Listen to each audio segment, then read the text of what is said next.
However, how, however, sometimes we don't take them to be serious, but they affect us in all our daily life. So the topic, uh, our target audience, according to the slides that I did, the target audience is not limited.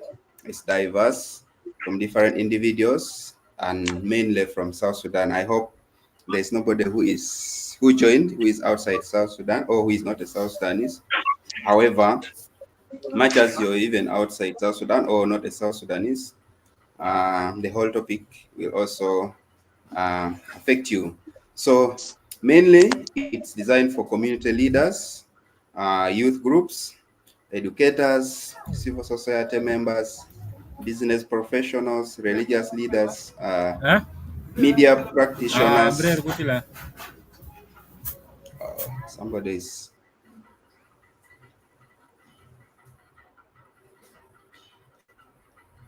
okay. Yeah, religious leaders, media practitioners, and the individuals interested in in personal and societal growth. So you see that this one is very general because all of you are from different background. It's not specific that it's for either media practitioners or journalists or community leaders, but anyone can fit into it. So this means, yeah, it's going to be wide and it's going to cover each and everyone's needs or ideas.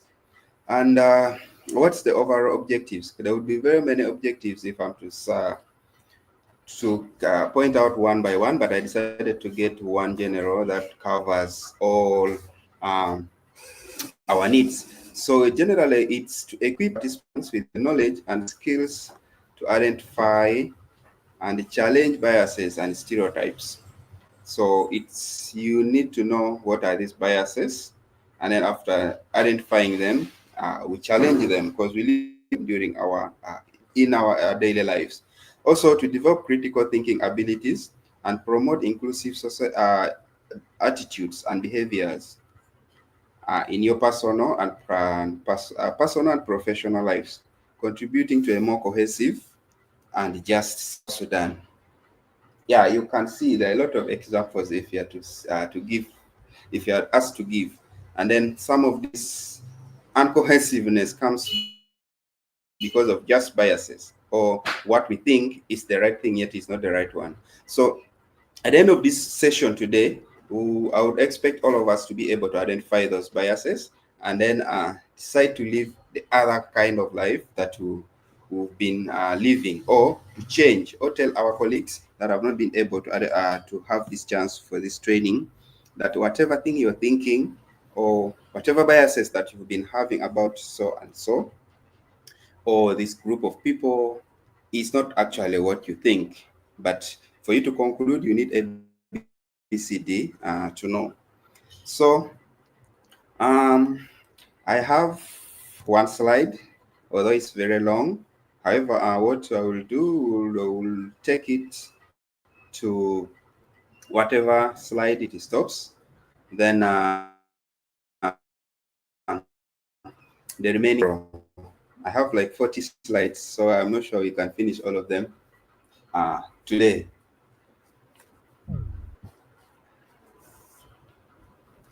Yeah, so whatever will remain, we'll begin from there tomorrow. So, yeah, bias. The word bias, we hear it almost every day, or we don't hear, but we practice it. We do it every day. So the question is, what is bias? According to what I got or what I collected here, bias refers to a tendency, inclination, or prejudice towards or against something or someone. So all of us, we have thinking about at least anyone, everyone. If someone talks about a place or a human being or anything, there's something that comes into your mind. Even when I brought the topic bias or critical thinking, we all have something that came into our minds. But then, is it the rightful thing? Is it the correct thing? That's the question. So Bias is a tendency or inclination or prejudice that we have towards against something or someone. It's normal to have that thing or that thinking. However, it becomes unnormal when we take it to be normal without evidences, or when we don't know the correct definition of that something or the correct behavior of someone, and then we keep thinking this guy or this person is like this.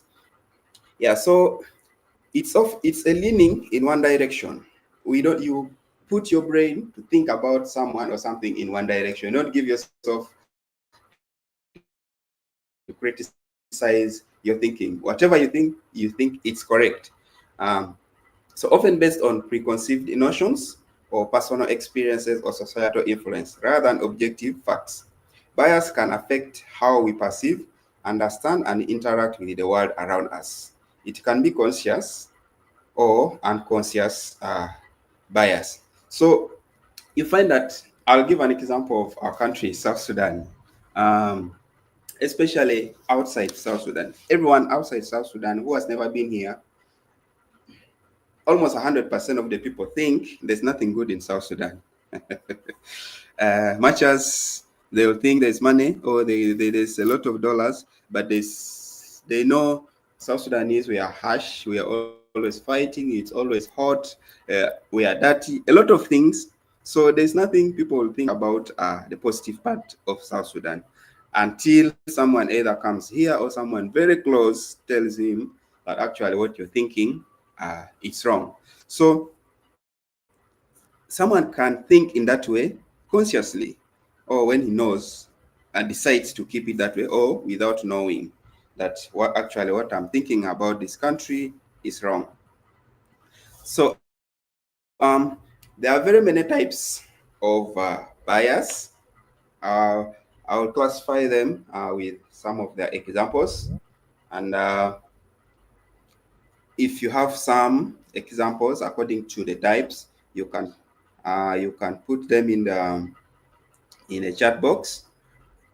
Maybe later when you have time, if there's time for speaking, people you give. But for now, you can be typing them um, in the chat box. So here are some types of bias, along with the examples that might resonate within a South Sudanese context.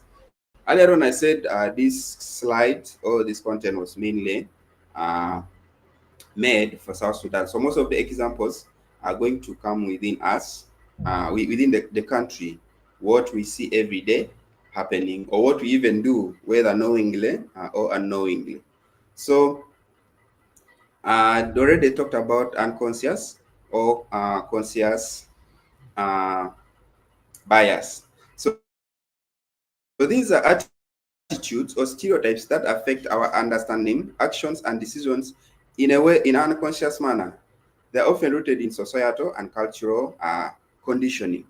Sometimes you find yourself when you're born in the community, and then they start telling you things uh, that you grow up thinking they're actually truth. However, because there's no another source that you've heard about, or there's no any other person who has told you something different about the other group, then you'll be like, yeah, whatever this thing they're saying is correct. So an example here is someone might unconsciously associate certain ethnic groups with specific professions. I think this is very common with us in the country. Like there'll be this group specifically for the government, and then this group is for NGOs, and then these ones are for the church. Some people even make memes or fun out of it. However, there are others who believe that's the real thing on the ground. So this one affects us to an extent that even when you may go to look for a job, and then the community or society has put you that in a group where you work with NGOs, and then when you come to the government to look for a job, then they'll ask you what have brought you to the government to look for a job. For us, we thought you work the other side. And then if the person who is recruiting already has that biasness, we'll be like, no, this one I'll not give him, because for them they're not meant for this type of jobs, or even if when we employ him or we employ her, they will not be as productive as expected because they're not meant for this kind of jobs. However, actually, there's no evidence to show that there are specific tribes or specific ethnic groups that are supposed to work in specific jobs for specific jobs. But society has made it to look real. Then we have explicit or conscious. So these are attitudes and beliefs that we consciously endorse and are aware of. They can be expressed directly. For example, here, gender is inherently better. The male gender is inherently better suited for leadership roles than the female gender. Sorry, the slides, I missed those two words, like the male gender and the female gender. So here it's almost becoming common, not only in South Sudan, but almost there are some specific jobs, even some titles of jobs are not other people think are not supposed to be given to the other gender. For example, myself, I grew up knowing or thinking there's no female doctor and there's no male nurse. So until I had to be told that we also have female doctors. So the title doctor is just a profession. Anyone can learn it and become a doctor. And then a male can also become a nurse. And perhaps the one which is still confusing is the midwives. Because I also came to learn that there are male midwives. However, I think here the government is trying to eliminate them. But until of recent, we all, like personally, I thought there are no male midwives. So we just think this thing is normal until we realize it is not. And then there's another type of biasness, which is called confirmation bias. This one also mainly comes from the other two, the first two that I've talked about. So you realize that when someone tells you something, and then maybe you may doubt because you have no enough evidences, but then someone comes, another second person, or third person comes and tell you the same thing. Because somebody else had already told you, or you had already seen something, then you'll be like, yes, this is true. So and so told me this. And for those who, I don't know what to say, who believes or who follow rumors, when someone is telling you a rumor, they'll always back it up. That so and so told me. So when you hear that, you'll be like, oh, it's true. If somebody so and so told him this, then it must be correct. So confirmation bias is a tendency to favor information that already confirms our existing beliefs or hypotheses, and to disregard information that contradicts them. So for example, if this example where people say the specific tribe will not work in a specific profession. So if somebody was employed, for example, one person was employed and he fails, then this person will be like, yeah, we told you this guy will not manage this because he's from this.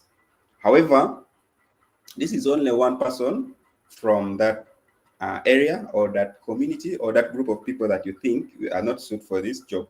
So when he fails, instead of taking him as an individual failing, you take him, you confirm completely that yes, because this group is always weak in this, they no longer do, they can't handle this. So someone believes that a particular news outlet is always truthful in the SSD context, political alignment, and even tribal lines. So these are some of the examples. I think in South Sudan also, but in the media area, we have radios we believe in. It's so coming to politics,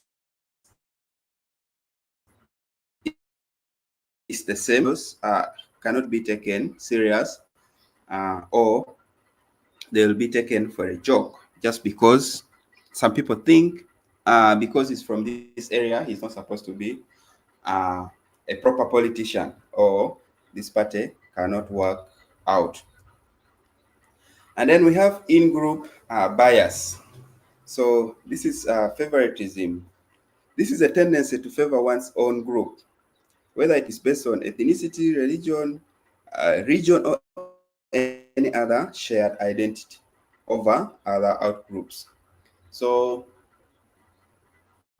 uh, we have WhatsApp group, classes, religion, or even based on ethnicity. Once we get deeply taken, we'll think whatever our region is right, even if it affects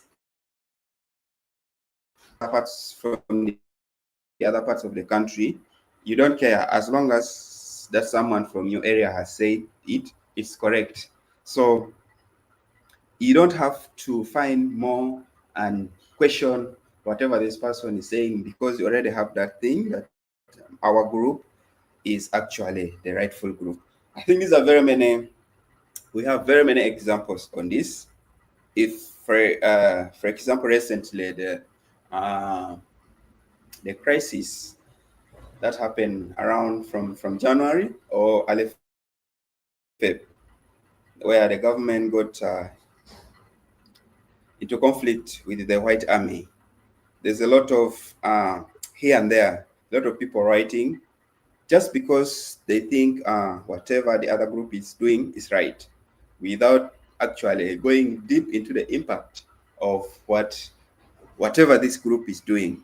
I'm not saying the government was wrong or the White Army was wrong, but all of this had impact. Like whatever they did had impact on the country and on the citizens of, especially those areas where they were. However,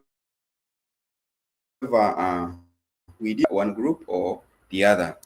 That's just one of the examples, but we can give as many as we can in this country. We have examples like on social media, like Shuruba groups or Shuruba whatever you call them. This is just because people say other people are fighting for Shuruba and they defend whatever they can defend or they want to defend.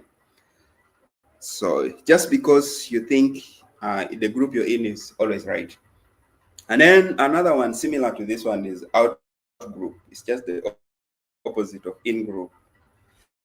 So in this, the perception that individuals in out groups are more similar to each other than individuals in one's own group.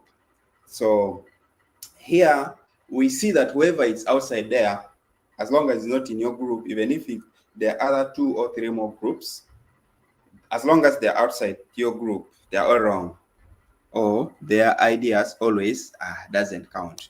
So this one, you instead of taking your time and studying these groups one by one and know actually what is it about them that they are doing, or what's the difference between each of them and your group.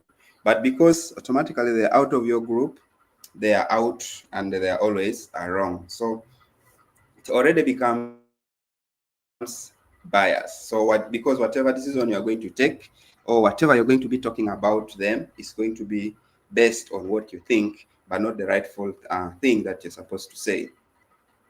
So another one is also availability heuristics, or this can be described in simple terms as mental shortcut. So this one almost goes to confirmation bias. However, the difference with the confirmation bias is that you might have heard about something and then you don't take time to. But this one, we rely on immediate examples. Like, for example, someone comes, you hear something for the first time, gives you enough example, and you'll be like, yeah, it's true. But because you feel lazy to do your personal investigations, you just leave. And at the end of the day, you might find the impact comes back either to you, or you'd have saved someone if you had done enough investigation. But you've believed whatever was told to you because you think this is the rightful thing, because you didn't have time to do enough investigation. So an example, if someone has personally witnessed or had many stories about crime in a specific neighborhood, they might overestimate the crime rate in that area compared to other areas where they haven't had similar stories.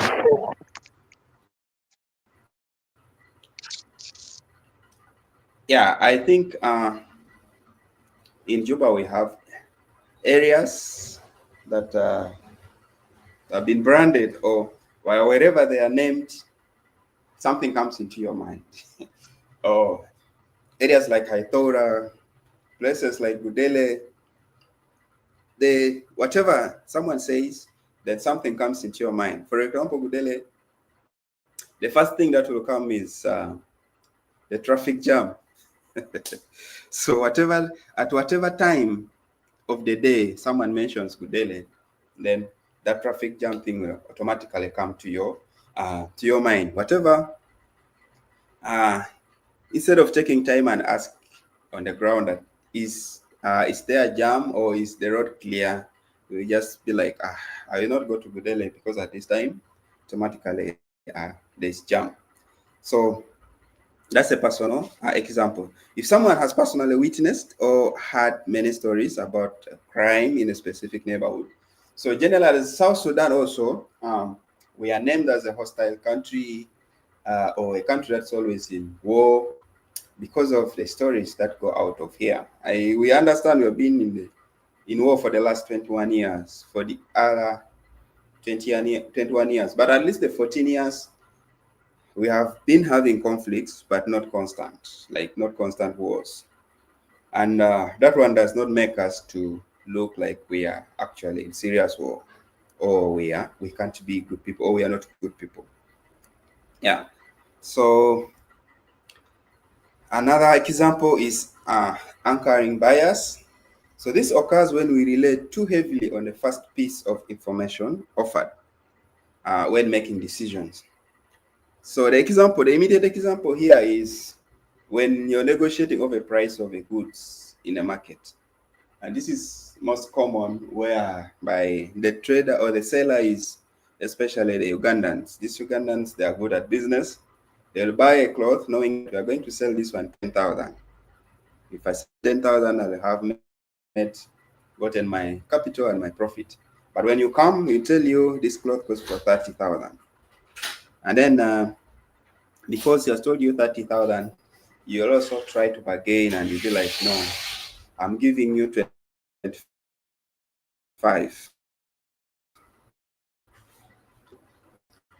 And it's finally when he says bring, you'll feel happy that you've bought a cloth at 25 actually, but the cloth is supposed to be for 10,000. Or in other places, the cloth is 10,000. And that's why here prices are not fixed. You come to one shop, they tell you 10, you go the other 15, the other one 8, just the same locality but different prices. So this one also affects us in how the market prices are being determined, because there's no one single market price. And then the sharper you are to bargain, at least the less you pay.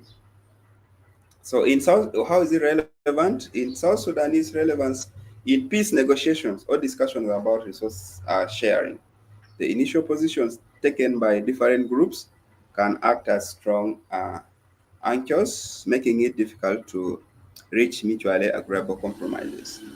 As citizen of South Sudan, I think we know even the current government is an agreement government, and then there's a lot of peace talks going on. There was around 2017, 2018, 17 or 16. There was even a time when our president had gone to Addis. Everybody knew he was going to sign the peace agreement, and everyone was on his either TVs or on his radio set, listening to what the last word that the president has signed. Unfortunately, he didn't. So it was just because of the negotiation. Everyone thinks I should pull towards my side. So whoever pulls more wins. regardless of the impact. As we all know, the citizens are not the best beneficiaries of this agreement because the parties were everyone was fighting to be represented. Although they claim they were representing the people, but at the end of the day, the people still remain crying, or the citizens remain crying. So another example also is the framing effect. So this bias occurs when the way information is presented or like is framed, or it influences our decisions, even if the underlying information is the same. For example, describing a medical treatment as having a 90% success rate. In this way, this is perceived more positively than describing it as having a 10% failure rate, even though they convey the same statistical information. So when someone decides to say or describe something in percentages, like he will tell you that you're 10% wrong or you're 90% correct. So the wrong part takes it over, or the right part takes it over. Just we hear it, we take those sounding words, and then we leave out the real impact. So when someone might say this is 90% wrong, and then you forget about the 10%, then you'll be like, I can't. So yeah, we have to internalize it and find out how good is that 10% or how bad is that 10% before we conclude or before we take the next decision. So on the South Sudanese context, the way information about political developments or humanitarian aid is framed by different media outlets or political actors can significantly influence public opinions and support. Yeah, this is very common out there, especially this with the NGOs or humanitarian organization. Sometimes most of them have also resorted to advertising or telling us what they have done or what they can do, and yet on the ground the people see like what actually they do. So sometimes when they say whatever they say, the people will come out and criticize that actually whatever the 90% or the 80% you're telling us is actually not what you are telling us. And then we have the halo effect. This is a cognitive bias where our overall impression of a person influences how we feel and think about their character. So if we see someone positively, we are more likely to attribute other positive qualities to them. For example, if community leader is well respected for their past actions, people might be less likely to question their decisions or actions in other areas, even if there are reasons for concern. Yeah. So um, I'll use a hot tech example right now, which is who is our vice president, the newest or the latest vice president. Some people follow him because I've ever worked with him or they know what he can give, and then other people criticize him because of what the two highways. Others think he has not done enough, and those who think he has not done enough criticize him, and they think he will not be good at the presidency. But then others who know what he has done, they like, let's give him the benefit of doubt. So one person will be liked by the others and hated by the others just because of how we think about him or what something that he has done, either bad or good, irrespective of what he will either produce or his current status. So we, after seeing the types and some examples of biases, I think you can now go and mention as many as you can, or can go and drop what you've been practicing and start uh, behaving a different way after knowing actually, or knowing the difference between what you've been doing and what is supposed to be done. So why why do we have biases, or what actually causes biasness in us? That will be a question that we would ask each and every one of ourselves. Why do we have biases? So there'll be we have psychological factors. This is one of the groups that have grouped this. Under this, we have cognitive limitations. So our brains have a limited capacity to process the vast amount of information we encounter daily. So to cope, we use mental shortcuts that can sometimes lead to biased judgments. These shortcuts, while often efficient, can oversimplify complex situations and rely on pre-existing assumptions. So we find that when we already have preconceived concepts or ideas about someone, then the moment we hear something about them, we'll be like, whatever. For example, if you've been following social media, especially during the when the bombing of Nasir and Ulang, some people, their comments, they'll be like, they deserve, because they're all how can you uh, how can you oppose the government, how can you fight the government, this and that. And then unfortunately, we know the white army was there, yes, but I don't think every person who was in that area was actually a fighter, or he was a white army militia. So the impact was affecting everybody. So even if you don't have to sympathize with the white army, but the other civilians actually needed to be sympathized with. So when we put that thing and be like, yeah, after all, he's from this area, he deserves it. It actually affects the innocent. Because today it's Nasir, then tomorrow it's another area all together in the country. So we shouldn't use those shortcuts to take our decision, or even to utter whatever words that we say when something happens. Because these words that we say, they might look simple, but they're actually cutting deep. Someone from that area who has lost a loved one might come into that comment, and it cuts him more, affects him more than already what has been done to him through the effect on the ground. So another one is another cause of bias is emotions and motivations. So our feelings and desires can significantly influence how we perceive and interpret information. So we might be more likely to favor information that aligns with our emotional state or help us achieve our goals, even if it's not entirely objective. So somebody's You can proceed.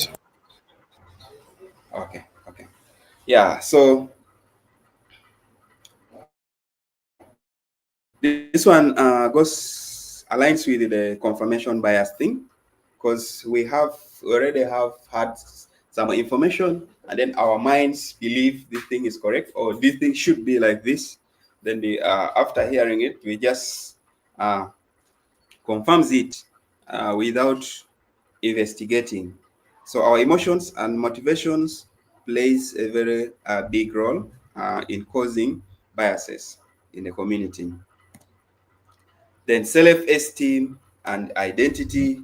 So we often feel motivated to view ourselves and our groups positively. So we find that when we're in a group and we know someone in a group, or when someone in the group says something that is wrong, instead of finding out the truth and rebuke them, we just be like, no, we cannot rebuke our own. He is always right. And I think we have also very many examples uh, around here where we take our self-esteem and identity as priority at the expense of the whole country, or at the expense of the truth. Then another another cause under the psychological factors is need for closure. The desire to have clear and definite answers can lead us to jump to conclusions and rely on biases rather than tolerating ambiguity and seeking more information. So we find that we always want to find or to conclude as fast as possible. Like if you are to do some investigation, it may take a day or two or three, and I feel like no, I don't have that time. I have to let me just go with whatever I've had, and then believe in it. So at the end of the day, you find that you have believed the wrong thing, and yet if you gave yourself time, you'd have gotten actually what you're supposed to do.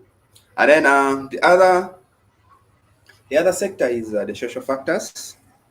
Here, socialization and cultural norms. This is one of the factors under the social factors. So from a young age, we are exposed to social norms, stereotypes, and prejudices through family, education, media, and our social circles. These messages can become internalized and contribute to our biases, uh, often unconsciously. So we find that from our homes, our parents keep telling us certain things. Others are right and justifiable, but others can't be justifiable. Yeah.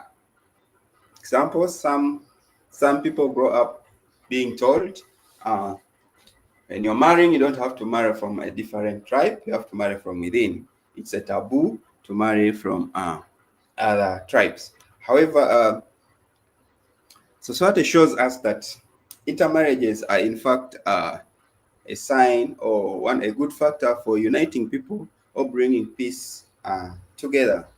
Because when you intermarriage, you'll be having your uncles or your nephews or nieces from the other side. So even if you would want to go and fight or to cause havoc in that area, you find that the people on the other side are your relatives, your uncles, your grandfathers, and then whatever would be done would be solved amicably. However, this is something that we live with, and then if we don't get it out of us, we also grow with it and then pass it to the next generation, not knowing that it's already a bias or it's a bad thing. So yeah, another one is group identity and conformity. So our sense of belonging to a social groups, ethnic, religious, or regional, can lead to biases favoring our in-group and potentially negative views of out groups. The desire to conform groups, norms, and avoid social rejection can reinforce these groups. So yeah, there are very many groups, as Aaron said, and Aaron given some examples. We have tribal lines, religious lines, and political lines. Can even go as far as in schools, um, mainly secondary and perhaps primary schools. When we were studying, used to have sports, games and sports where schools visit each other. But most times you find at the end of the day, these activities which are supposed to be peaceful and bring people together, they end up with the fighting, people stoning each other uh, and fighting. At this moment, doesn't care whether you're even from the same home or your brothers and sisters, as long as your school is on the other side and we are not from the same school. Um, we have to fight for your school, which is actually not good.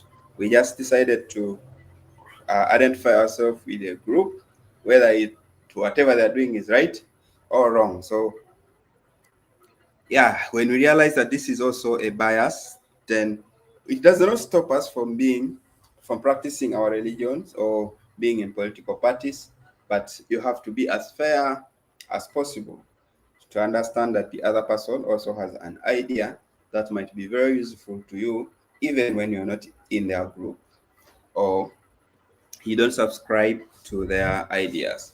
And then we have power dynamics and social hierarchies. So existing power structures and social inequities can perpetuate biases. Dominant groups may develop biases that justify their position, while marginalized groups might internalize uh, negative stereotypes. في الغالب Yeah, this is لما also نيجي في مناسبة زي دي يس يقولوا لنا السير الذاتية دي وأقول يا أخي المرحوم كان عنده عيال. oh, sorry for that. I think somebody unmuted. Yeah, I think this is very common, like right now, uh, among the political classes, and then even the economic classes already created in the country. The poor think they are poor because the rich have whatever that's supposed to be for them. Then others believe the politicians have not done enough to take away the suffering that we have. And then the politicians say they're trying their best to change the situation we are going through. So we already find ourselves in this, and then uh, as we don't find solutions, or we don't find the causes of actually why we are suffering, we will still continue believing that whatever suffering we are suffering is because the rich are rich, and or we are poor because the rich have more than what we have, or because the political elites haven't done enough. Although to some extent, I think they have to do other things that they should have done that have not done right now. And then we have media influence. So in most cases, media portrayals can signify or significantly shape our perceptions of different groups. Uh, Biased or stereotypical representation in news, entertainment, and social media can reinforce existing biases or create new ones. Yeah, I think even the way you consume our news, the other specific sites that we go to, although there are others which are specializing in spreading hate speech, misinformation, and disinformation, especially on social media. But even the other newspaper, the other mainstream medias, people have their reasons as to why they are following them.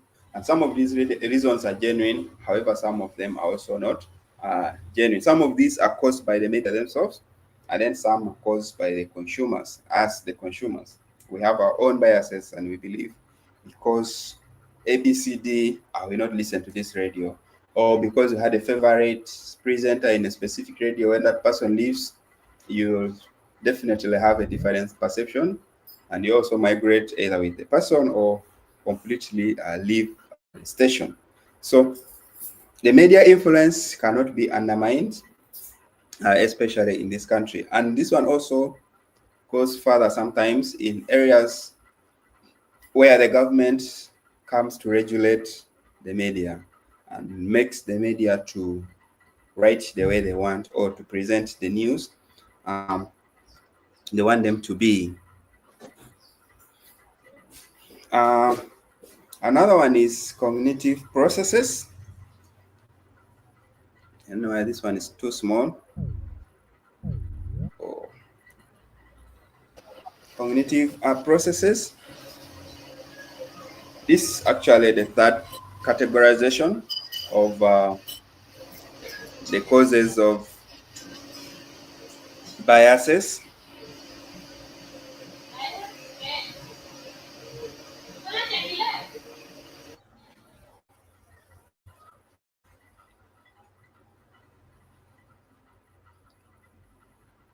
Yeah, so under this we have categorizations. As it already says, our brains naturally categorize people and objects to make sense of the world. So while this is a necessary cognitive function, it can lead to over-categorization and stereotyping, where we assume all members of a category are the same.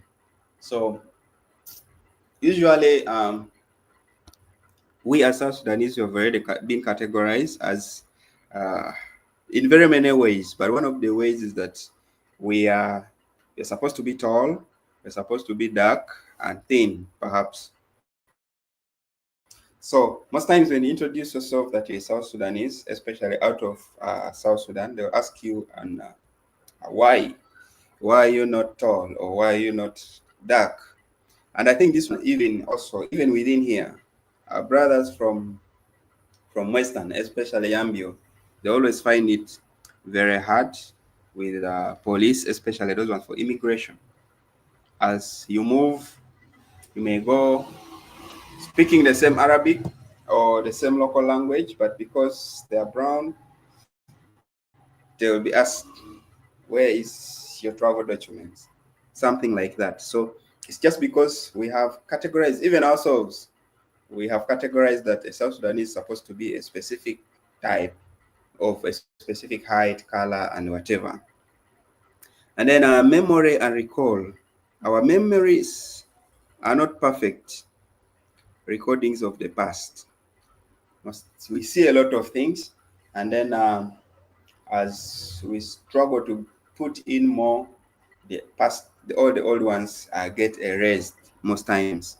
So we are more likely to remember information that confirms our existing beliefs. So goes back to confirmation bias.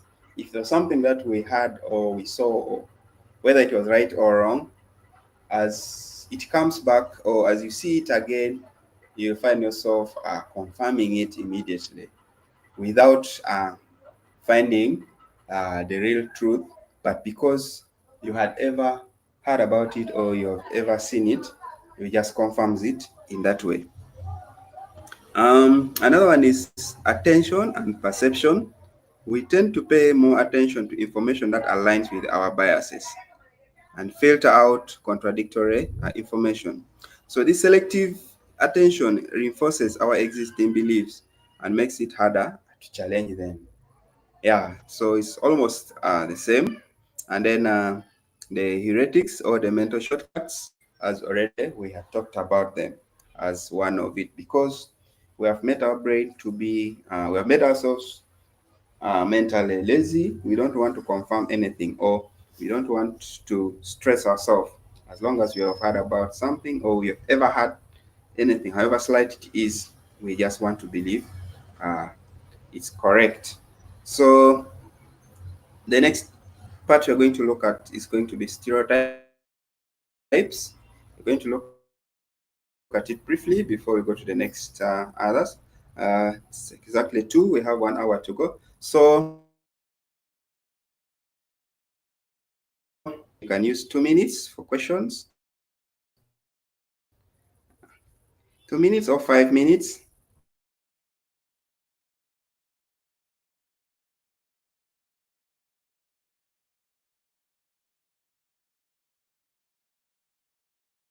For question, maybe when someone wants to go, there's a question, you can unmute or put up your hand and then. Uh,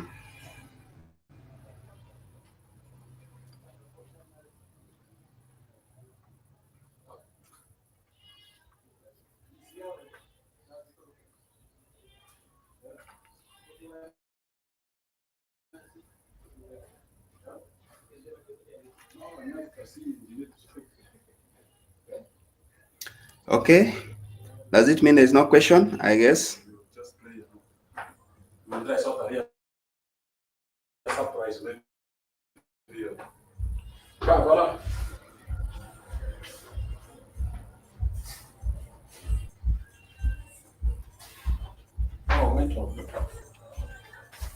There's no problem.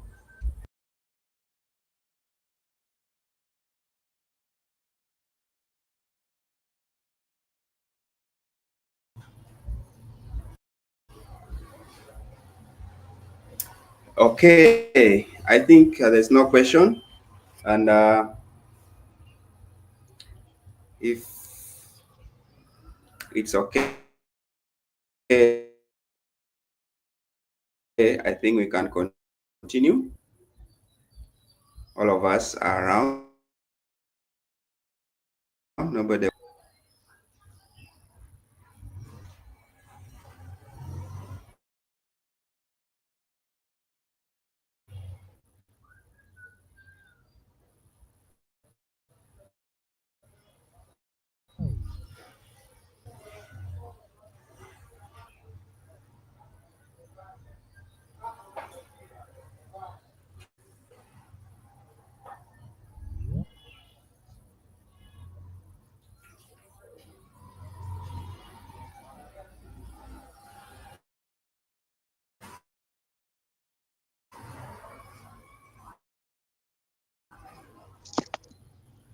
Okay.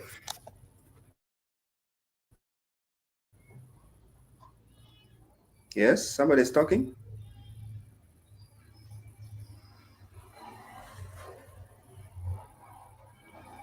No one is talking, please. Um, Okay.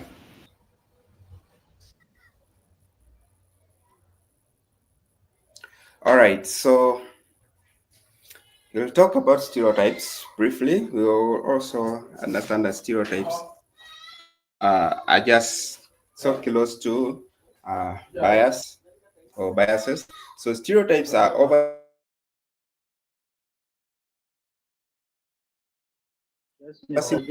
people. This instinctively attributes to groups, categorizing them based on shared traits like ethnicity, gender, age, religion, economic status, or nationality.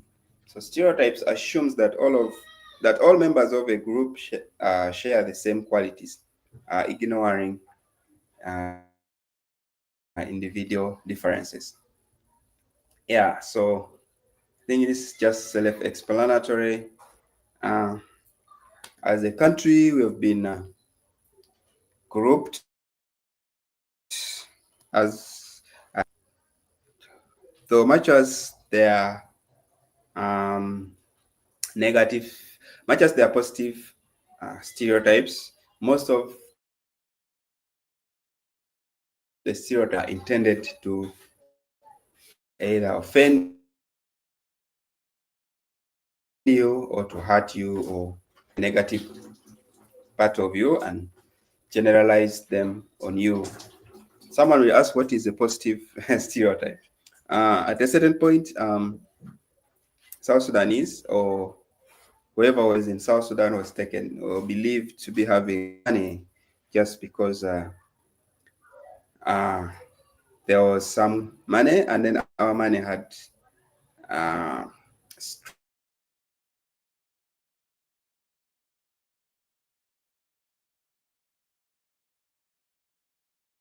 strengths, we get enough to spend. And then everybody was like, South Sudanese are rich. So it only favored those who had, though. However, most stereotypes are always negative and offensive. So here is a breakdown of what that means. Generalization, this is one of stereotypes. Stereotypes takes a broadly to everyone in that group. So, for example, when a group and that person fails, then we are all put in that bracket. They'll be like, you can't have a leadership position because you have failed. Or if the person does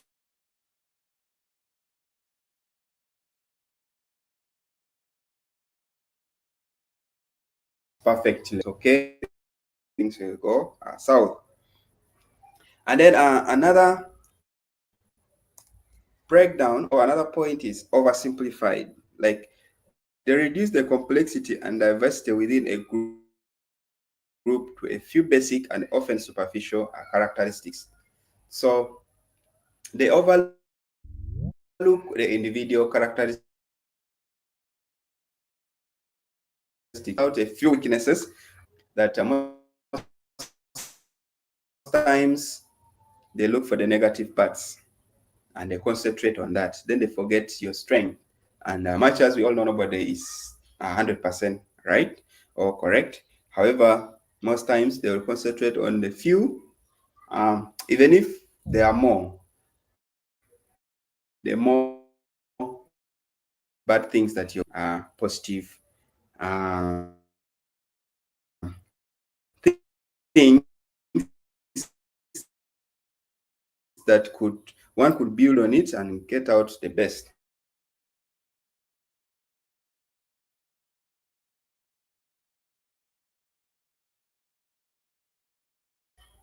The expense of exploitation or to make things work on the other side, not actually to work best for you. And then fixed and resistant to change. So stereotypes can be deep grained and difficult to change, even when confronted with evidence that contradicts them. So most times we have to defend ourselves, but in most cases, you find that people already think about either you or about their country is already so deep that however much you talk, nobody will listen to you or take you serious as such. Much as whatever you're saying, find that stereotypes are learned. We often learn stereotypes from our social environment, including family, friends, media, and culture, rather than through direct personal experiences with individuals from the stereotyped groups. You find out someone has never come the South Sudanese themselves. If sometimes you see people posting some posts that the way people are talking about them, he wonders whether their body is being used somewhere. So somebody talks about you, and you wonder actually whether it's you or it's a different country at this point. So what brings us here together? What's the similarities between bias and stereotypes? Um, Bias and stereotypes are closely related concepts, often influencing each other. So here's a breakdown of their similarities. Both involve prejudgment. You find that we already judge before we find the truth in these both situations. So we conclude without included in, even that whatever you're believing is or whatever you believed in is wrong, then both can lead to unfair judgments. Just as we say is prejudgment, at the end of the day, the judgments are always unfair or may not be fair to that person that you've already judged.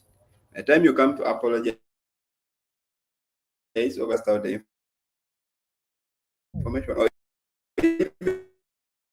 taken the decision and you acted on such a decision of either prejudice than the unfair judgment. Both are often based on limited information. So find that having limited information always gives us wrong answers. Or when some you either going to verify on the ground or hearing from other sources, or even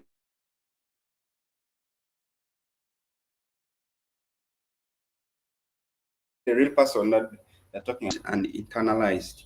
So often acquire biases and stereotypes from our social environment.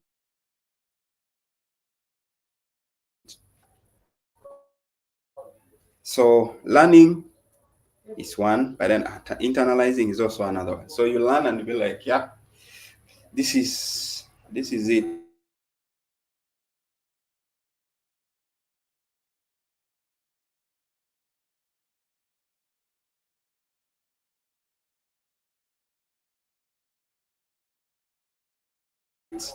Otherwise, after language, both biases and stereotypes can be difficult to alter, even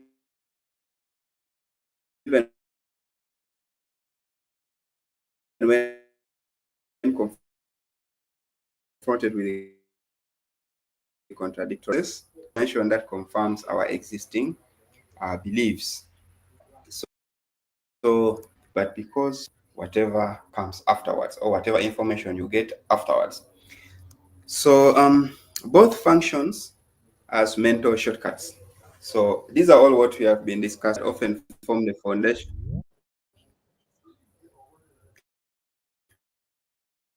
foundation of a bias. For example, a negative stereotypes about a certain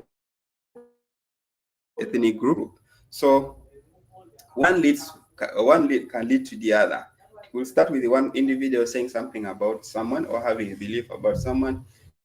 Then it keeps on growing. At the end of the day, bias about a particular tribe or a particular region.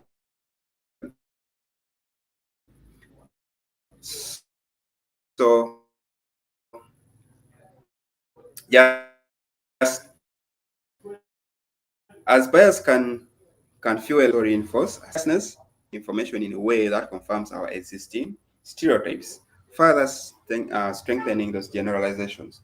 So you find that everywhere they move together and they help to build the other or help to strengthen the other.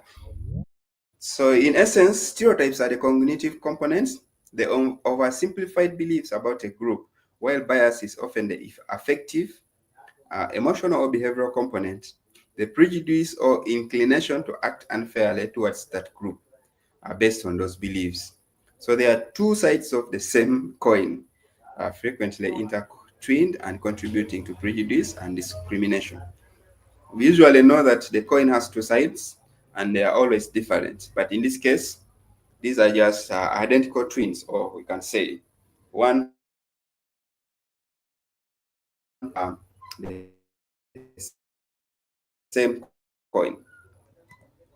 Yeah, so we'll go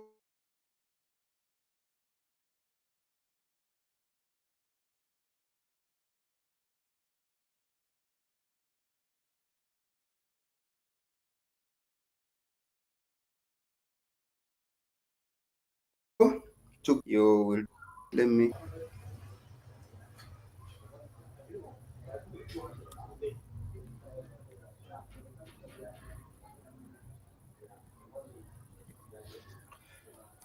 Oh, sorry, is the network still disturbing? I hope it's now okay.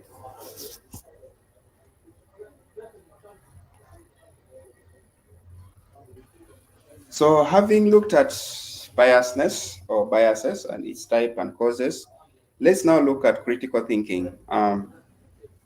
Critical thinking is the intellectual process of analyzing information and arguments to form sound judgments. Just very simple. Like, it's not about simply accepting information at face value, but rather subjecting it to a rigorous evaluation. So, if you've already seen the causes of biases, and one of it is confirmation bias, where we already have our preconceived concepts, or we have uh, like mental weaknesses. So, as a critical thinker, whatever thing that you see or whatever thing you hear, even if it's from our society or from our parents, our community has normalized it, but you have to question yourself and be like, why? Why is it this way? Even if everyone is believing in it. Why is it this way? So it's not about simply accepting information at face value, but rather subjecting it to a rigorous evaluation. So here are some of the key aspects of critical thinking, or can call them key factors of critical thinking, or perhaps characteristics. So skepticism and questioning. Critical thinkers don't just accept information as true. They ask questions, consider alternative explanations, and identify potential biases or limitations. So skepticism and asking questions here doesn't mean that uh, you disagree with everything. No. Or you doesn't mean you like saying whatever they tell you is wrong, but you question it and ask and dig deeper to find out, actually, is it the rightful thing they're telling me, or there is an alternative, or there's something that can be more right than this.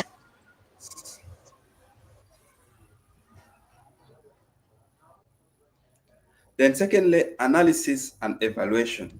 So critical thinkers break down information into its component parts, examine the evidence, and examine the evidence being used. Yeah, sometimes when somebody is giving you some information, uh,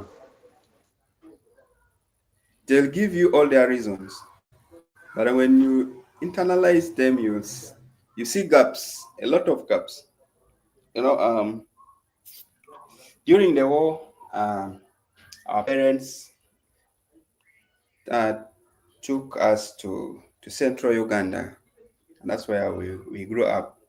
And then there used to be this thing of them saying the Bagandas, or there are specific tribes among the Bagandas, uh, they eat human flesh, or they eat people. And then they will tell us, even if whatever happens, never enter into a Ugandan house, or a house for like the citizens around, because in their houses, the sitting room, they have a hall, on which hall down there are spears. So on top they put a mat, in that when you go, even if it's raining, when you go there, uh, once you step on the mat, then you fall down into the spears and you never come back. So we grew up, as we were young, we grew up with that perception that these people that we are staying with, if you mess around, they can even come to you at your home and they take you, started questioning. Like there was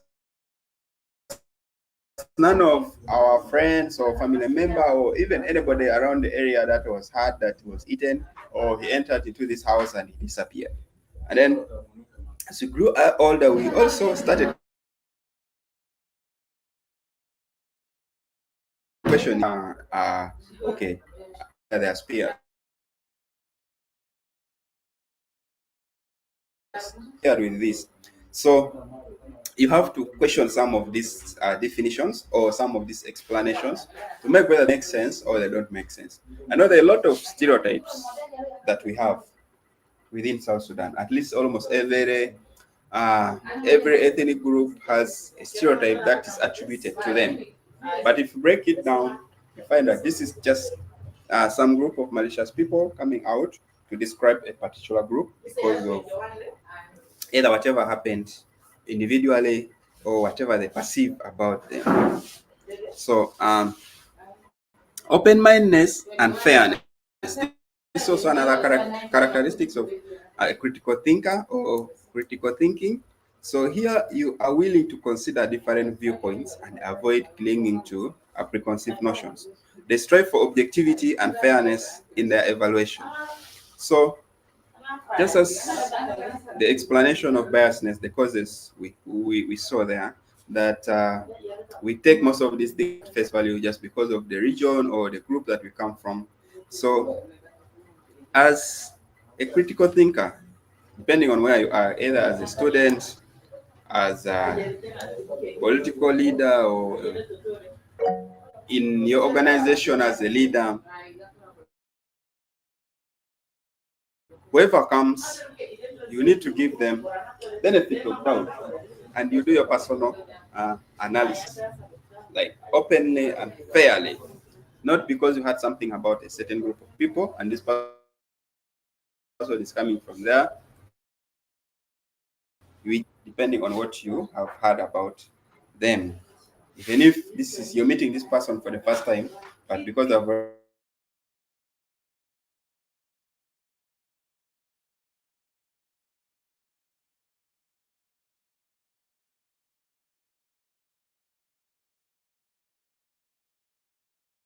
already said something about thinkers should do, that always, biases and stereotypes, already that's a problem, or it causes more problems. So, but as your critical thinker, you have to make sure in whatever thing that is brought on your table along this line, at least you have to be able to get a solution for it, or to make it to find an answer which is favoring everyone's needs. Skills,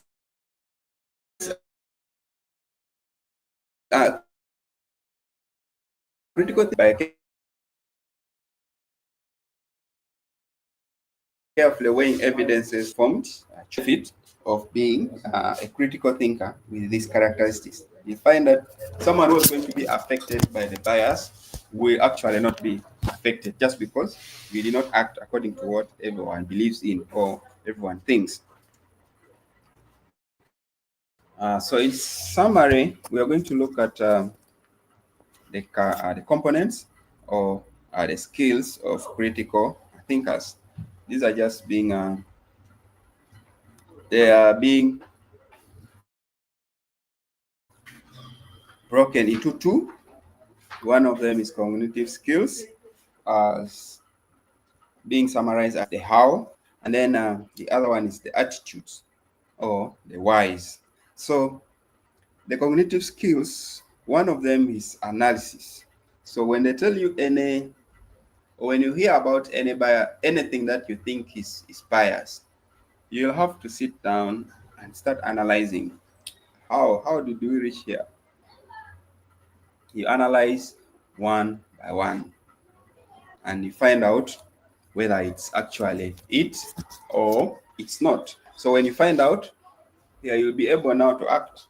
You will know what to do and what not to do, actually. What's the right thing and what is the wrong one. And then interpretation.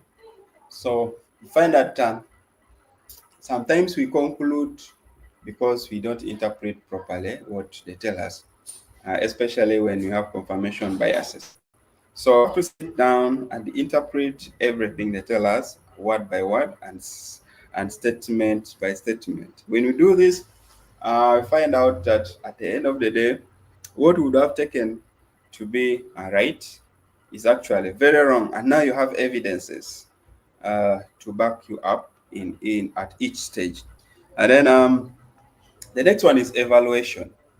So you find that evaluation is you weigh about what I've told you and what it can cause, the dangers that it can cause, and the decision that you will take. What is the impact? Is it the rightful decision? And does it even help sort of whatever problem is on the table? So you evaluate and make sure you try out all the possibilities, all the possible ways before you take the final decision. And then explanation, you have to make sure the explanation they give you is so clear, or else you understand it very deeply.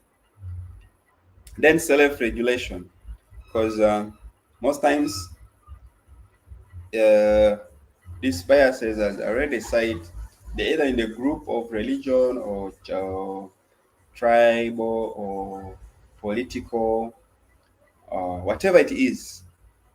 Find that as an individual you have to have self-regulation and know uh, the deep or the real point, like individually or personally, as not the group. Because if you're going to go with the group, then your personal idea is not going to count. And your thinking is not going to be useful to you or at the situation. Then finally, the problem solving and the decision making, I've already talked about the two. So then the attitudes or the whys. So you have to ask yourself, you have to be curious, like, why is it, like, why is so and so telling me this? Even if I'm from this uh, tribe or I'm from this ethnic group, but why are they talking ill about the other group? You have to find out actually, did they do this, or do they all do this? At least you may find that maybe whatever they said is correct, but it was done by either one or two people, but 20 of the other people did not do that, or they don't do that. They actually condone whatever these two did. So does that mean that because these two did, the other thing is correct? No. So another point is on the whys is you have to be open-minded. You have to allow yourself uh, to ask questions and to be asked questions. In this way, you'll interact, you'll dig deep, and then you'll find out the truth at the end of the day. Then we have intellectual humility. Uh, Intellectual humility is like humility is being being humble or being down to earth. So you don't have to like rebuke the other person or challenge immediately with but have to be intellectually humble and dig out the truth or the facts that will back up your decision or back up your argument. And then intellectual courage, because certain things will just break you down. For example, when someone comes and tells you a bias that's affecting, especially like your group, and then you'll be like, this guy, how can he say we are like this? Even if when inside yourself you know you are not like that, but because your group, you're in that group, or you're from that political party, or you're from that religion, you feel actually offended automatically. But sometimes it takes uh, that courage to say no, much as I'm in this group, much as I most of our group in this most of our members in this group do this, but do I do this? So should I fight the other person, or should I bounce back? Should I eliminate or segregate so and so because they have said we are like this? So you need that courage to face whatever comes, and then do your personal investigation and take your personal decisions independently as an individual. So also similarly, we have intellectual autonomy here, intellectual independence. You don't have to go with the crowd. You have to take, you have to stand your ground and take the decision personally. Then intellectual integrity, uh, fair-mindedness, and perseverance. Because fair-mindedness is obvious, and then perseverance. Find that some of these things are consistent. The biases, in fact, they have some have been made to look normal or to look as the correct thing or the rightful thing, leaving out the wrong ones or what is supposed not to be a right one. But then because we think, yes, so and so has said it, so and so believes in it, it's the correct thing. So as you have to take, it has to take persistence or perseverance to clean the minds of the people, and you cannot clean that when you're not doing anything. Yeah, so why is it important? Why should we have critical thinkers, or why should we employ critical thinking in everywhere where we are, either at work or at home or in all our decisions? So importance of critical thinking, I summarize them into two. The one is questioning assumptions, and then the other one is evaluating information objectively. So um, in the breakdown here, I will look at this image or this graph that summarize the importance of critical thinking. Why is critical thinking important? We will start from here. It helps to improve decision making. So, as already explained, that as a critical thinker, you're supposed to uh, follow up your decision making abilities. So it helps to improve decision making. So if you make rightful decisions, um, then it will be very helpful or useful not only to you, but to the people that you either serve or the people that you're staying with, wherever wherever you are. So always clashes comes when people take decisions out of emotions. People take wrong decisions, then whatever happens happens, and when the dust settles, people realize that they wouldn't have done that, or the impact, the danger, or whatever wouldn't have happened if they did not take it in that way. So decision making should be part of us as critical thinkers. And then two is it enhances problem solving abilities. Yeah, so you see that our country is full of problems, beginning from our homes. Like the moment you're in our still our homes, there are problems. You get to the roadside, there are problems in the office, everywhere. Our country is in mess. But then if we all develop our critical thinking skills, we throw away biases, stereotypes, and all the negativity that we have, we find that even if we solve the problem at home, that's already very important, because they say the family is the smallest unit of the society. So if the family is peaceful, then it means the society is also peaceful, because it is us who comes from our families who go out there and cause havoc. So critical thinkers are good problem solvers, or critical thinking creates a good problem solvers. So in another way also, critical thinking refine your research skills. Yeah, it does automatically, because I already said we believe um, some of the biases and stereotypes because of mental weaknesses. But if we give ourselves to um, verify or fact check every information, you'll find that you learn a lot of skills, a lot of uh, verifying skills or fact checking skills. The other people who are called what monitoring spirits. I'm not saying you should be monitoring spirits, but you should be good at research, constructive research that helps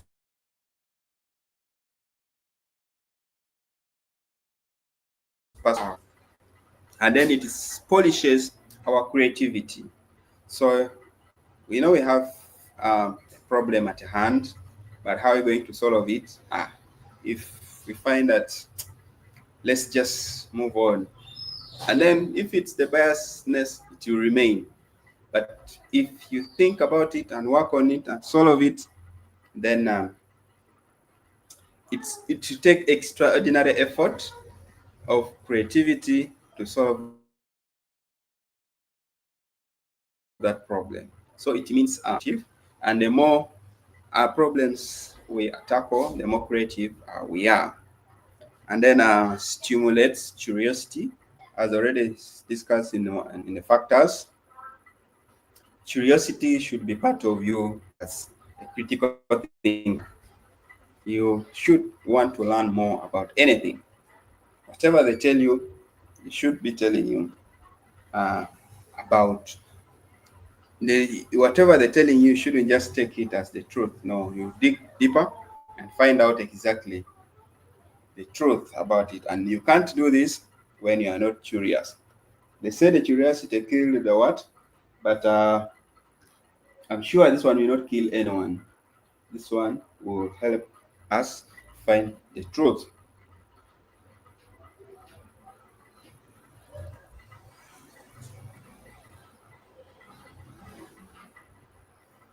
Yeah. We also briefly look at empathy and perspective taking on as part of critical thinking. So empathy and perspective taking are indispensable tools for fostering understanding and breaking down biases and stereotypes. So they allow us to move beyond our own limited viewpoint and connect with the experiences of individuals who are different from us. So here you find that empathy is feeling with others. For example, they keep telling you group A are like this, like this, like this. But have you ever taken to think how do they feel about themselves, or how do they feel actually? For example, I'll give an example. If uh, the the political parties, for example, the SPLM-IO and then the SPLM-IG, they're opposing parties, and then the IO are saying the IG is not taking us well, and then the IG is also thinking the IO, even if they give them power, they will not take us so well. But then the question is, have you taken time to find out actually what do the IO think about South Sudan, or what do the IG think about South Sudan? Do they like whatever is happening here right now, or they don't feel the pain? You think for them they're enjoying because uh, they are either in the ruling party, or the other party is very bitter because they're outside.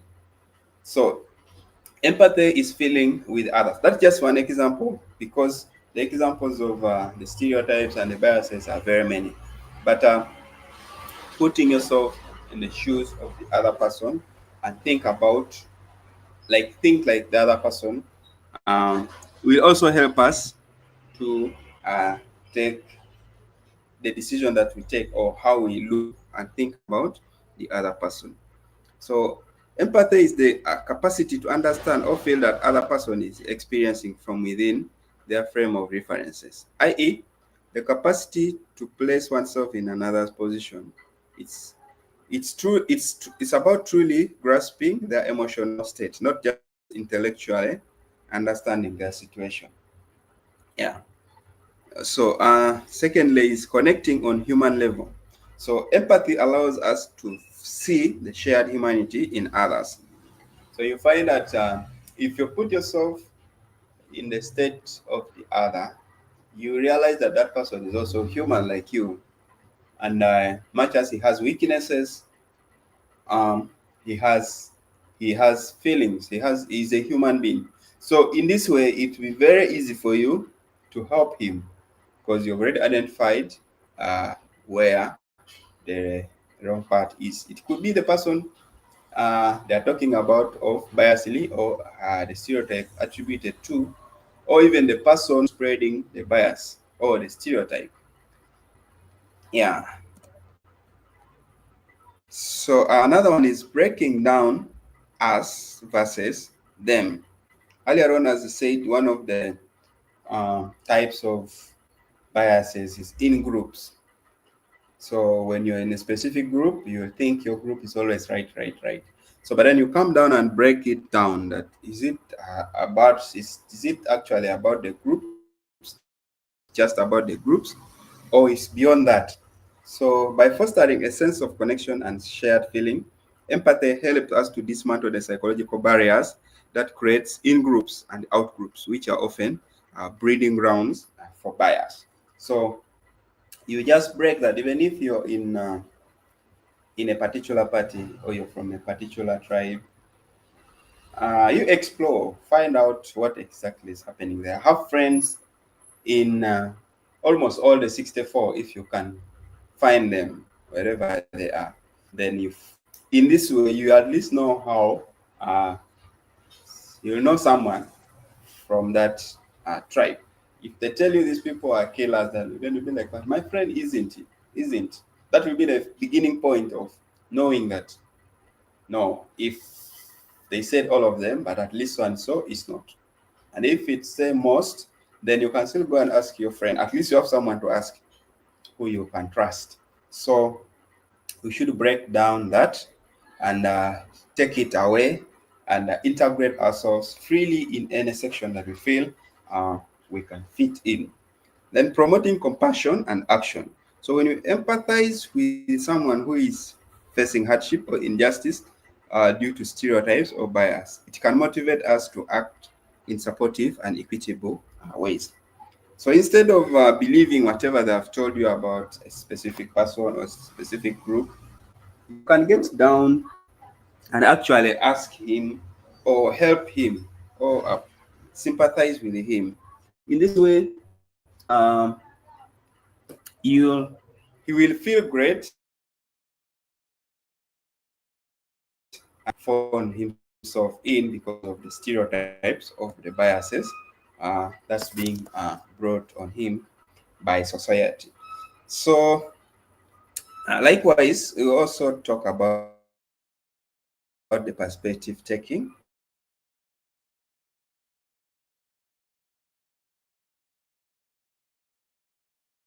So, we said empathy, like how the other person is feeling, and now here he's seeing from another's viewpoint.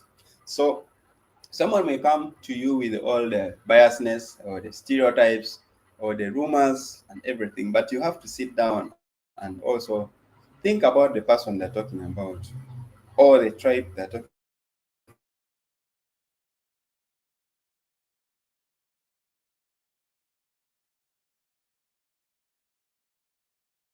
about or the region they're talking about. So seeing from, like, imagine looking at your group as the other group talking about the other side. So in this way,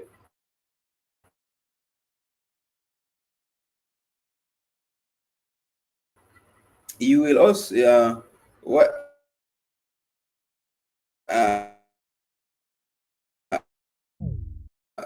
perspective taking is the cognitive ability to consider a situation from someone else being within the, so these challenges are some arises from a lack of understanding of the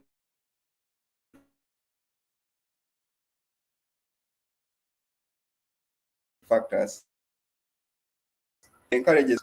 So after asking that question, you of course need answers. So in the process of getting the answers,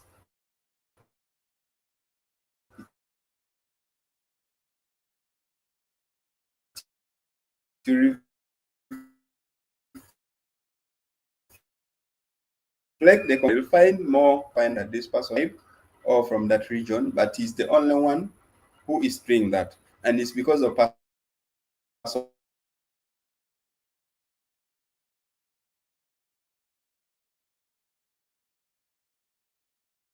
issues or him, or you ignore whatever the tribe.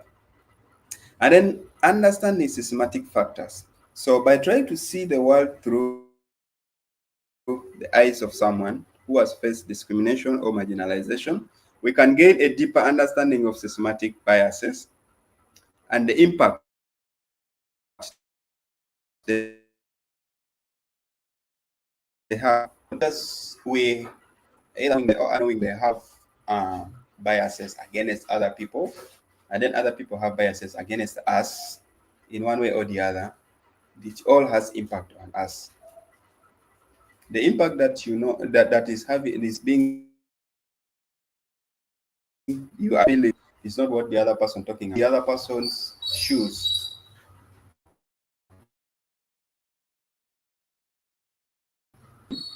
or assuming the other person is like this. But if you sit on his shoes, you now know how he's feeling.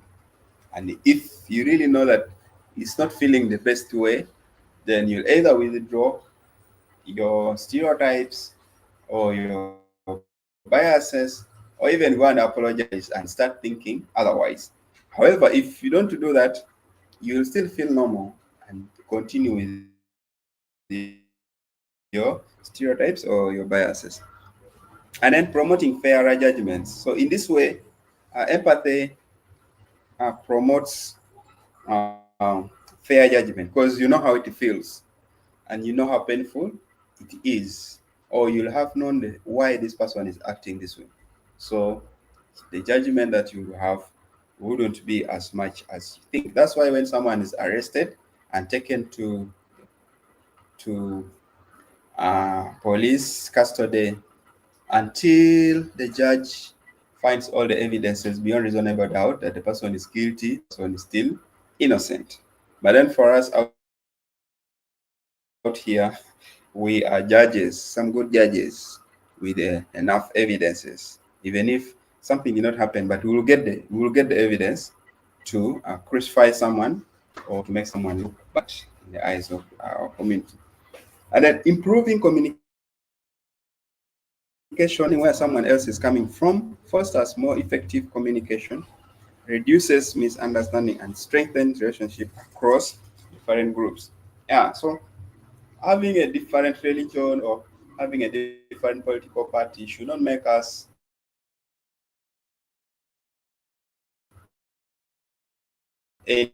enemies or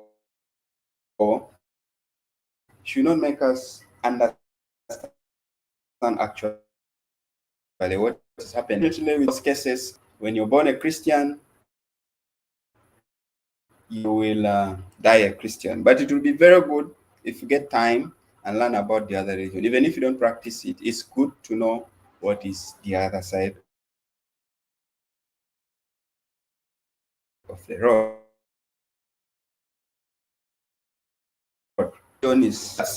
Israel and Palestine is fighting because, yeah, political part of it is there, but the religious part of it is also there. The Israelites go and pray to their God so that they can get the Palestinians, and then the Palestinians also go and pray so that they can get the Israelites. And they hope in their prayers they all want God to listen to their prayer. And then the Bible tells us it's only one God.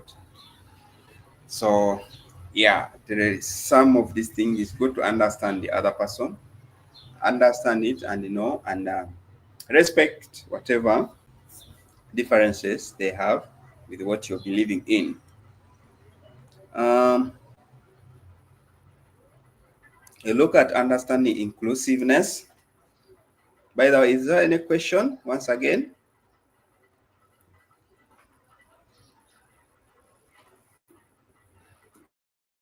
Okay. So we'll look at understanding inclusiveness. We are having 10 minutes. I don't know how far it can take us, but uh,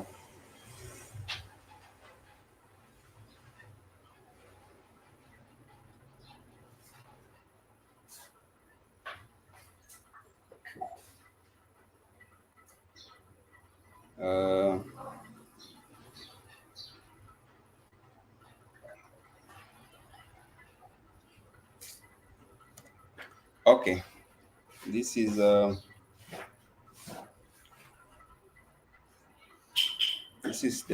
30th, 33.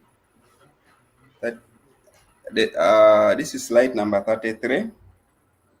I don't know. It's already 10 minutes to 3.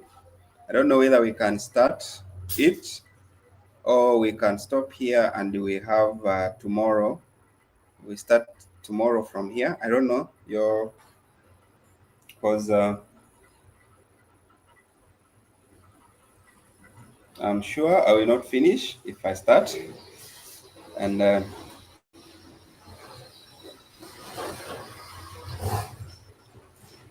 we have 10 slides. I don't know whether it will not be too small for tomorrow, or we can push. Even if we go a few minutes into 3, it is okay. I don't know. What's your suggestion? I think you just finish. We can go a few minutes into 3. Okay, then it's fine. Okay. Yeah, so this is the last on this understanding diversity and inclusiveness.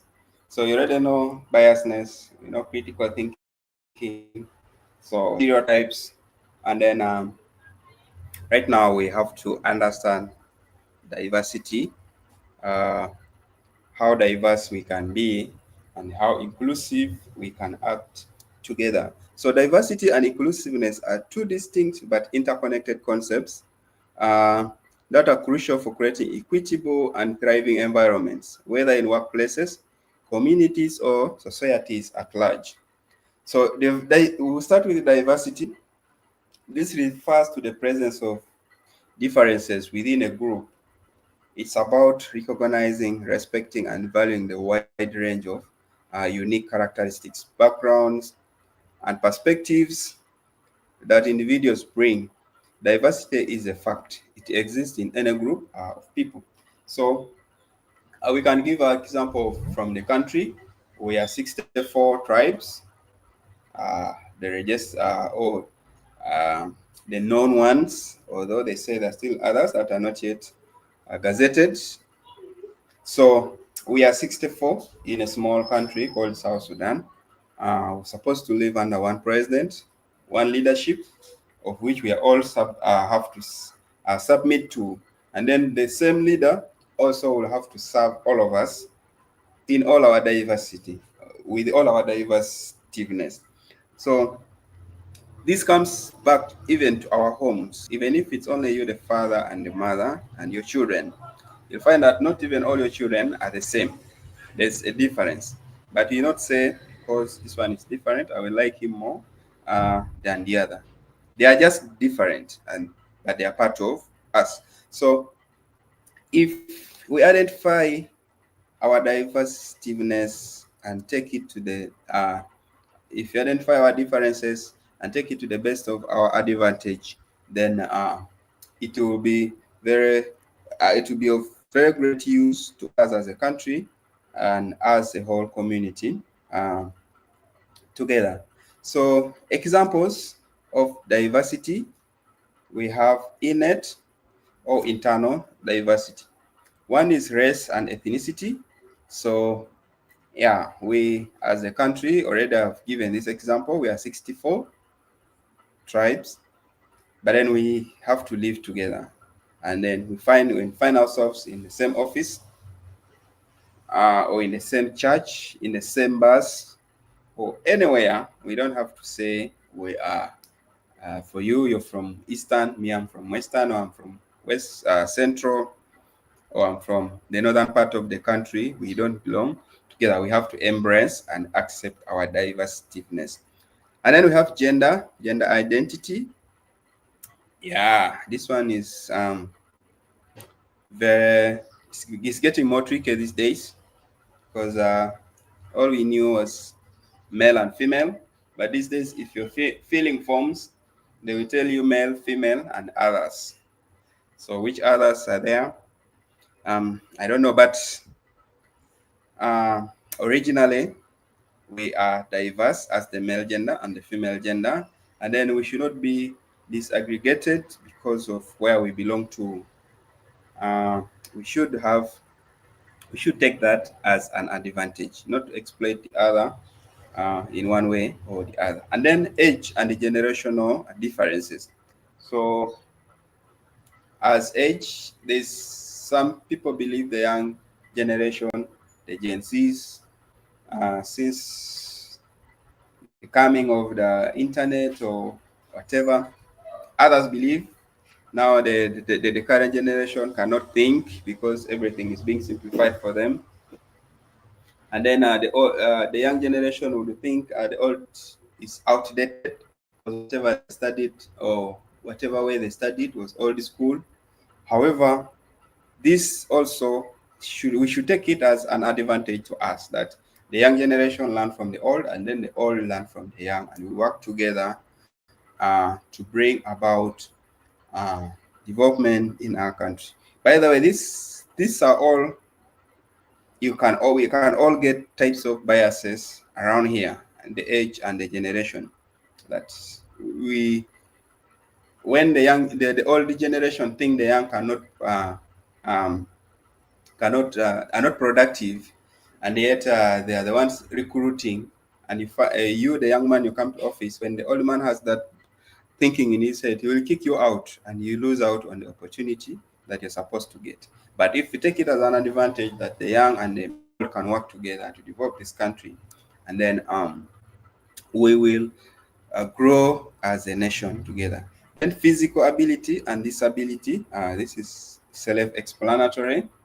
Our physical disabilities or abilities should not be uh, the measure that give us whatever we should get or we shouldn't get. And then we have acquired or external diversity. We have like cultural backgrounds. Um, we have different cultural backgrounds, even if it's the same ethnic group, we may have different things that we do as either villages or families. So all this, we should respect them as they do, as long as they don't affect the other groups in a way or the other. Then the socioeconomic status, we also have to respect the poor should respect the rich class or the ones who have, as long as they worked their way out, as long as they did not take from you what is meant to be yours, uh, so that you became poor because someone took your property, your land, or robbed your money or something. As long as it's genuine, we have to respect the classes or the statuses we have. Then the educational background. Some people will even generalize the whole community, that community, there's no one there who has ever gone to school. So when you come out as someone who has gone to school, they'll start asking and doubting your educational status. Where did you study? How did you study that? Everyone in your place does not go to school. There are no schools in your area. How did you manage? And then religious and spiritual beliefs. This one I already said earlier. Religion can even divide families, by the way. A father, uh, a husband and a wife may get married when they are from different religious groups, but because they say love is blind, during that time they could not see that. They get married. As time goes on, they start asking, which church do we go? Do we go to mosque or do we go to church? Do we go to Catholic or Anglican or ECS? So if you don't compromise, you find that at the end of the day, children come around, and then the father will want the children to go with him, and the mother will want the children to go with him. So, but if you realize that these are just differences that we can live with in diversity, who are of different religion in the same home, but they are living peacefully. So this one shouldn't be an issue. And then now we look at inclusiveness or inclusion. On the other hand, uh, is about inclusion is about actions, the actions, behaviors, and culture that makes diverse individuals feel valued, respected, supported, and integrated. It's about actively creating an environment where everyone feels they belong or can contribute their unique perspectives and have equal opportunities to thrive. And can diversity can exist without inclusion, but true inclusion cannot exist without diversity. Sounds confusing, right? Yeah, but can say we can live a diverse country or diverse community without including each other. But pure and true inclusion cannot exist without diversity. You cannot say we are inclusive when in a group you're speaking the same language, you're eating the same food because that's what you eat from where you're coming from, or things like that. So you have to be diversified.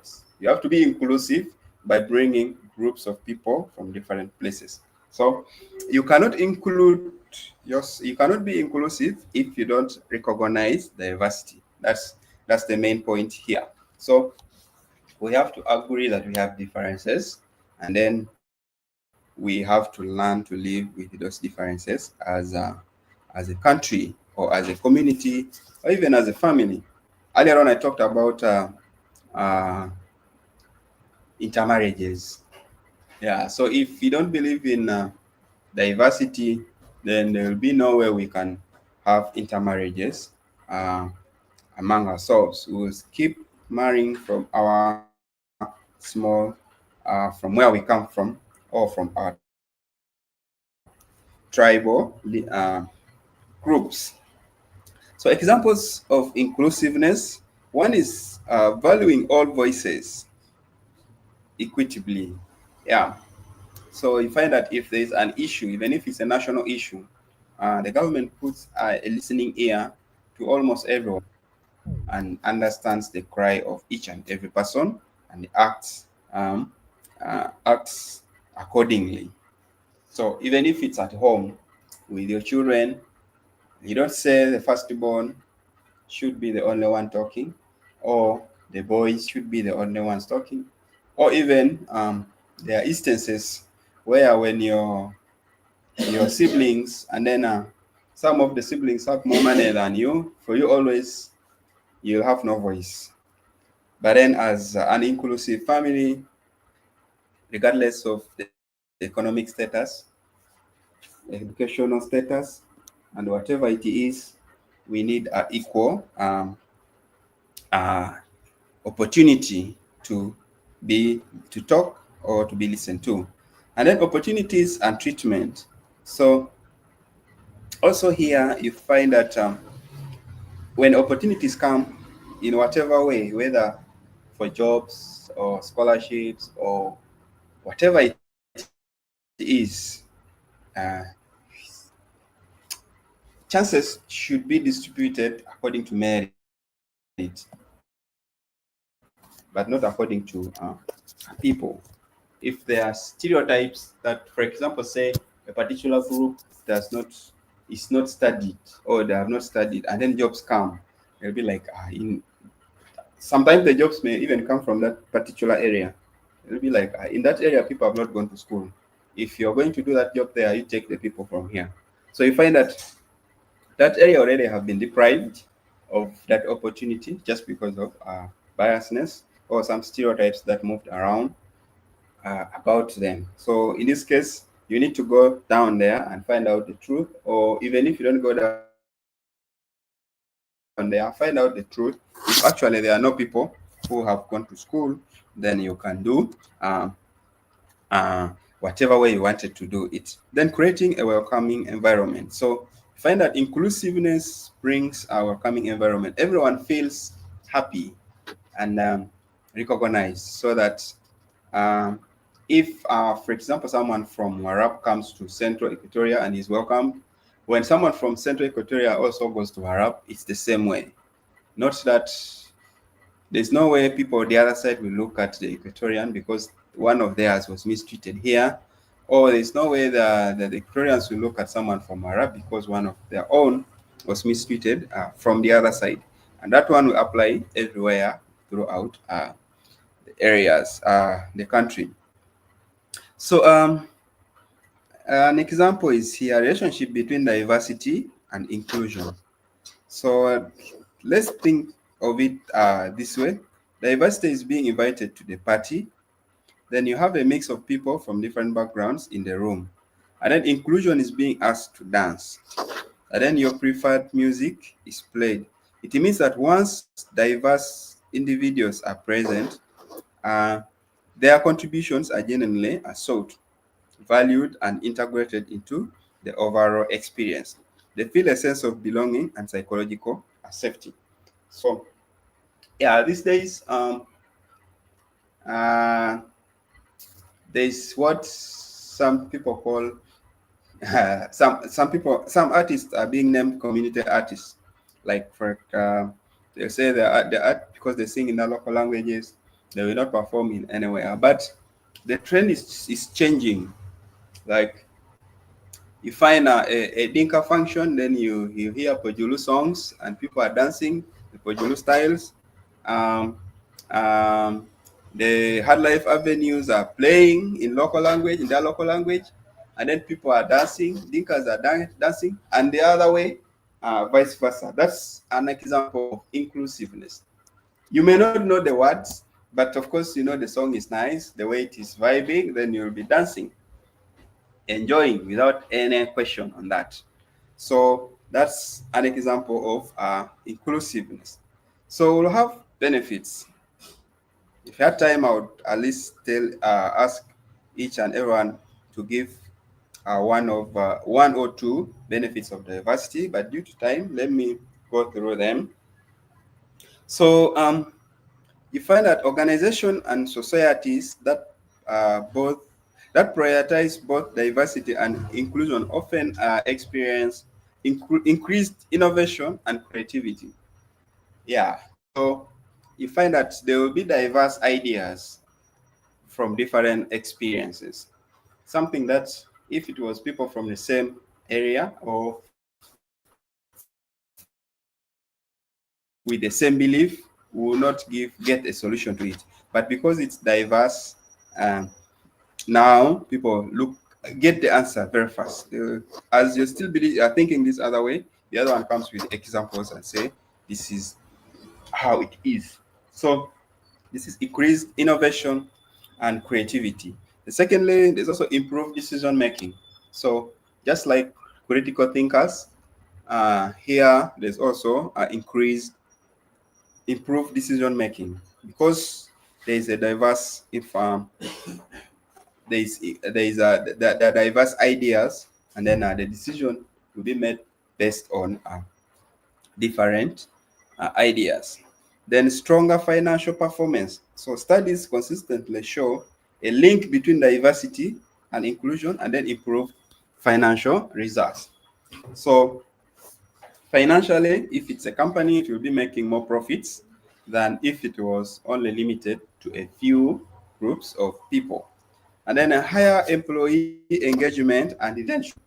Find that when employees feel valued and included, they are more engaged, productive, and likely to stay with the organization. So, yeah, we all have experienced that. I think when you feel you're loved at the place of work, although they say um, people at your workplace are not your relatives, you go there to work, get your money, and go home.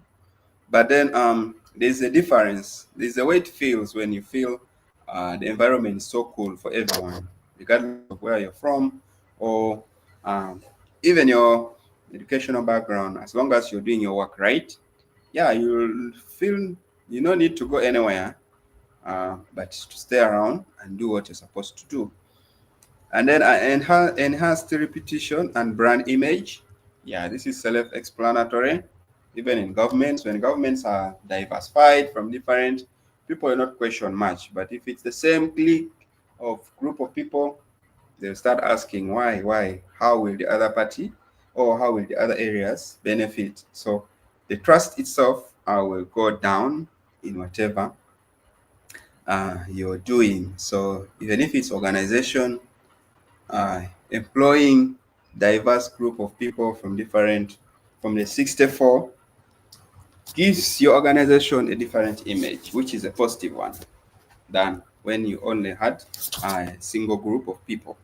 And then a better understanding of customers or stakeholders. A diverse workforce can better understand and serve diverse customer needs. So yeah, just this when you have a diverse group of people like um, different genders, people with different uh, disabilities.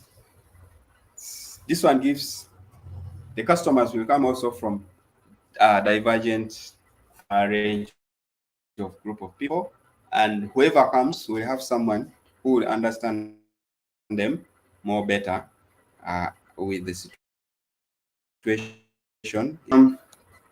We also look at the challenges to diversity and inclusion. Much as we have talked about the benefits and whatever things they bring on table, there are also challenges. It's not rosy. So, despite the benefits, implementing diversity and inclusion can face challenges. One is unconscious bias.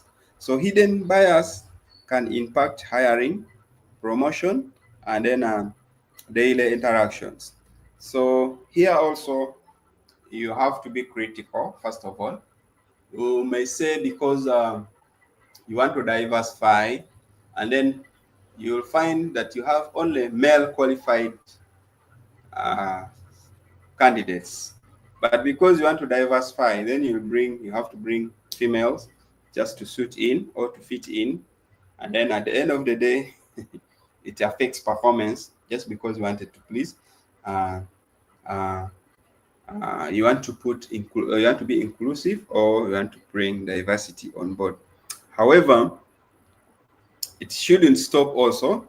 If you're bringing in, if you're diversifying, you have to look at the other factors, like qualifications. That is a constant that you should not undermine. Whether you're female or male, you have to be qualified and ready for the job. So uh, the diversity and inclusion part shouldn't be the only factor you look into, but other factors should also guide you. Then resistance to change. Some individuals or groups may resist diversity and inclusion initiatives due to discomfort, fear of losing status, or lack of understanding. Yeah, so some people have up to now believed the stereotypes or have those biases about either the gender, about the religion. Others will say, I can't, because I'm a Christian, I cannot work with a Muslim. I can't work with a Seventh Day. I can't work with this and that. So, but that is given just based on stereotypes, maybe because of what people tell him or her about that group. So, however, you have to go beyond that as you are taking the next step. Then communication barriers. So differences in communication, differences in language, communication styles, and cultural norms can lead to misunderstandings. So I've already earlier said, at the end of the day, it brings challenges. So also to solve this, we need to not underlook. You don't just have to diversify because you want to, but you have to make sure you're on the right reasons as to why you're diversifying. And then tokenism, when diverse individuals are hired out of genuinely integrated or given opportunities, leading to feelings of being undervalued. Yeah, so sometimes you find that you're just um, you're qualified, yes, and sometimes overqualified, but because the employer wants to diversify, then he'll bring you in just to fit in the team to make sure his team is diverse or is inclusive. However, actually, to you it is an underemployment. So it's like kind of favoring you to fit in, to get uh, for the organization or the individual to get the best out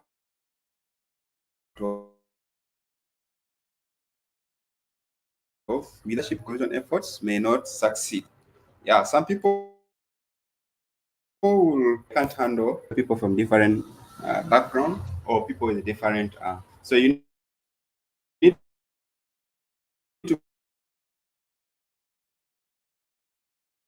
be more to handle this. If you fail, if the leadership fails, then it's a disaster for either the organization or whatever it is, or even the country.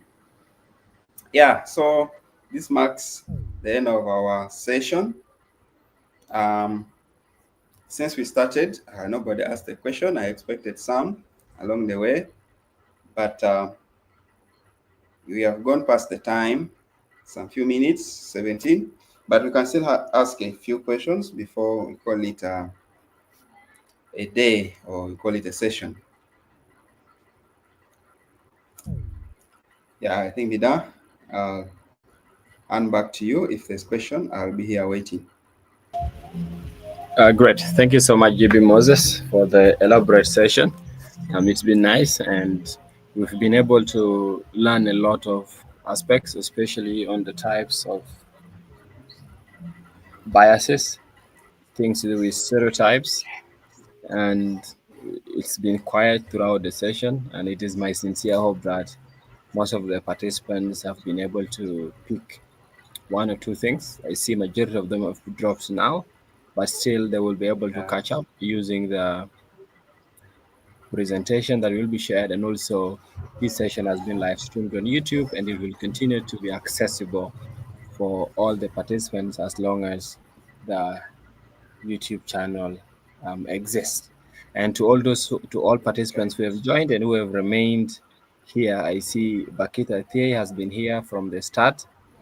Armstrong Emmanuel, I think he joined along the way, and then we have Isaac Isaac. Yusuf.